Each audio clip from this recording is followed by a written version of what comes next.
All right, so today we're really diving into a fascinating area. Yeah, it should be interesting. We're going to be looking at government work, but not like, the politicians you see on the news every day. Right. We're talking about the Secretary of State role, which honestly I think a lot of people have the wrong idea about. Definitely. So you've given us some really interesting stuff from RoleCatcher, this career platform, and I'm kind of excited to dig into it. They seem to have some real insider secrets about what the job is all about. Yeah, it's really cool stuff. And it's not just focused on the US either. They talk about how the Secretary of State role plays out in different countries at different levels of government. Like, it's way more wide-ranging than most people realize.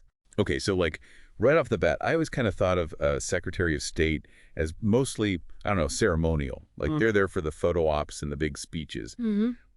But RoleCatcher is saying is totally different. They're more like the CEO of a whole government department, right? Yeah, and even more pressure than a regular CEO. What really hit me was how much responsibility they have. Like, it's one thing to say, oh, yeah, they oversee policy and operations, but RoleCatcher really breaks down the details. Give me an example. Well, like, they talk about how important it is for a Secretary of State to manage relationships, not just within their own department, but with stakeholders all over the place. Okay, so international stuff too. Absolutely. We're talking diplomacy, cultural understanding, on top of all the policy expertise you need. It's a wild balancing act. Definitely sounds like it takes a special kind of person. So it's not enough to be a policy wonk. You also got to be amazing with people. You got it. And the career path itself isn't what you might think either. RoleCatcher has this breakdown of responsibilities, like from the entry level all the way up to the top job. And it's not just like climb this ladder, boom, you're Secretary of State. Not even close. In fact, they kind of blow up that whole idea that you need a political science degree and that's it. Oh, interesting. So what else are they saying? They found that all sorts of backgrounds are useful. Like, sure, Plexico is good, but so is law, economics, even languages are a huge asset. So you're saying I could start out like analyzing trade deals as an economist and somehow end up as a Secretary of State negotiating with world leaders. Exactly. They found examples of all sorts of paths. Wow, okay. But let's be real for a sec. No job is perfect. Yeah. What does RoleCatcher say about the downsides? Well, they definitely don't try to hide the tough stuff. Like, Okay. yeah, you have the potential to really shape things, work with important people. Right, that's got to be tempting. But they also say the stress is really high, you're constantly in the public eye, and your job security can be shaky. Like, if the political winds change, you might be out of a job. Yeah, I guess that's the price of power, right? But honestly, the thing that really caught my eye was how RoleCatcher brings in AI. Like they actually say their platform can help you get a job like Secretary of State, which is kind of mind-blowing to me because isn't this whole role about being good with people, diplomacy, all that? Yeah, it's a funny contrast, right? You have this job that screams emotional intelligence, cultural awareness, the human touch. And then you've got AI over here analyzing job postings, optimizing resumes, even like predicting interview questions. It's wild. It really makes you wonder, can an algorithm actually get you ready to like negotiate a peace treaty Right. or deal with some global crisis? Right. Where's the line between what tech can do and what still needs a human brain? Big questions. Totally.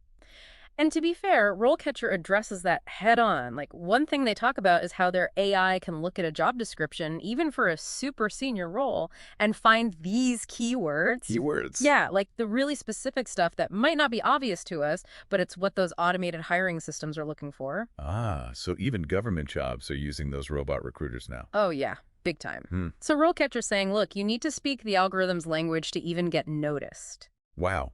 Okay, so the AI helps you get your foot in the door, but what about the actual interview?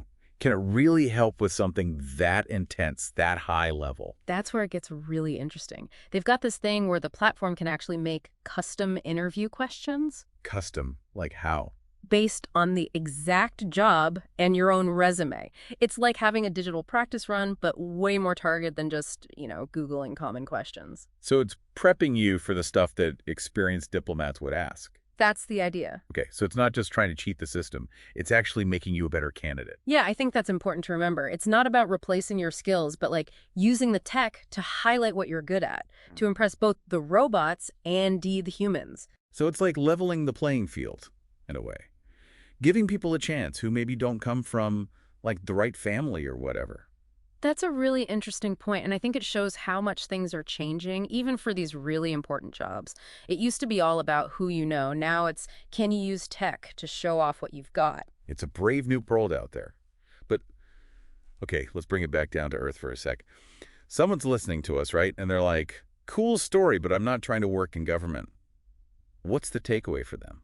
Even if you never want to see a diplomat, haha, the stuff RoleCatcher found still matters. Like, take the skills they talk about, strategic thinking, communication, being able to adapt. Those are useful everywhere, right? Totally, especially as AI becomes more common in our lives. That's saying teach a man to fish. And you feed him for a lifetime.